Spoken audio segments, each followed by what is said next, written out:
হ্যাঁ, তো আচ্ছা এখন আমি বলি আমাদের সঙ্গে সিনেমা হলের মানে সিনেমা হল নিয়েই বিশেষ ওই সিনে কমপ্লেক্স গুলো সিনেমা হলের মালিকরা কোনোদিনই আমাদের লোক না, আমরা ওদের লোক। এটা ওরা বুঝতে পেরে আমাদেরকে ওই শব্দটা পাত্তা দেয় না। এবং খুব দুঃখের সঙ্গে বলছি যে ইকবাল সাহেব একটি ছবি রিলিজ করেছে, ইকবাল সাহেব বলেছে অনেকদিন আগে প্রতিটা হল থেকে শেয়ার তার আছে, একজন একটি টাকা দেয়নি। কমপ্লেক্স গুলো তৈরি করেছে কি আমাদের রক্ত চুষে ছবির টাকা নিয়ে আমাদের ছবিটা ফেরত দেবে, লাস্টটাকে ফেরত দেবে, এটাই কি তাদের ভিউ?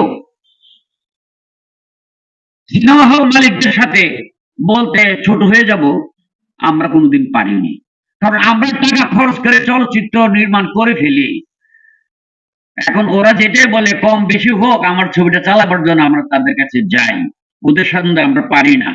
আমাদের পারার এখন একটি উপায় আছে, সেটি হলো আমাদের প্রধানমন্ত্রীর কাছে যাব না, আমরা যাব বঙ্গবন্ধু কন্যার কাছে। চলেন আমরা সবাই একটা নোট করি কি কি আমাদের সুবিধা কি কি অসুবিধা, সবগুলো বসে 18 সংগঠনের নেতারা বসে আপনারা একটা সিলেক্ট করে করে যে এই কথাগুলো আমাদের প্রধানমন্ত্রীকে বলবো আমাদের চলচ্চিত্রের জন্য সিনেমা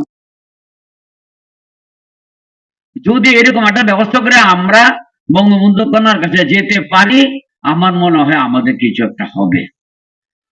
আর নয়তো আমাদের কিছু হবে বলে আমি বিশ্বাস করি না। এরকম আপনারা আজকে এখানে দু একজন আছেন সিনিয়র, বাচ্চু ভাই, দেবুদা, আর বোধহয় কোনো সিনিয়র আমাদের মতো নাই। আমরা অনেক কিছু দেখেছি, শেষ পর্যন্ত আমরা পারিনি।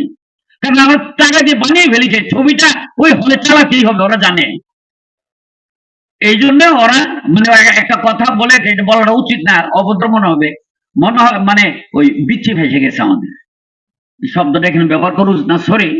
মানে এই ভাষাটাই ওরা মনে করে যে যাবে কোথায়, ওই যে গাড়ি তো হুট হয়েছে, গাড়ি যাই কই আরা তো কি গাড়ি দেবো খন্ডে।